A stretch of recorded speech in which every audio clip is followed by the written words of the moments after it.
So the reason why there is such a huge gap between the elites, the wealthy and the retail investor. We'll just call us the little guy, right? Because I'm a little guy, you're a little guy, little gal, whatever. Is number one, they take advantage of the tax advantages of their investments. Real estate itself has huge tax advantages, unlike any other asset class out there. Stocks don't have it. Treasuries don't have it. Your savings account and cash doesn't have it. Um, Even people talk about all the benefits of business acquisition. There's a lot of them out there as it relates to the taxes are concerned, but it feels like the tax code alone was written for people who invest capital in real estate.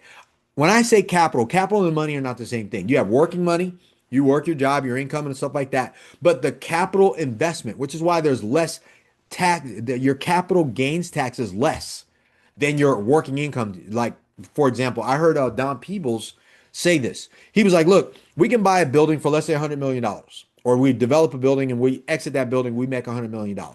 We will pay less taxes on the hundred, like as us, than the people who worked in the building. The maintenance people will pay more taxes percentage wise. The attorneys will pay more taxes on the money that they made percentage wise. That's crazy. Why? Because the tax code rewards capital.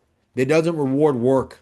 It just works the other way. That's the game that they're playing. They make sure they play that game. All right. So number one, the tax advantages. That's the game that they play. Number two, they use debt. I know everyone says get out of debt, pay everything off, don't get debt, stay out of debt. Debt's bad. But we're talking about good debt, debt that they use to buy assets.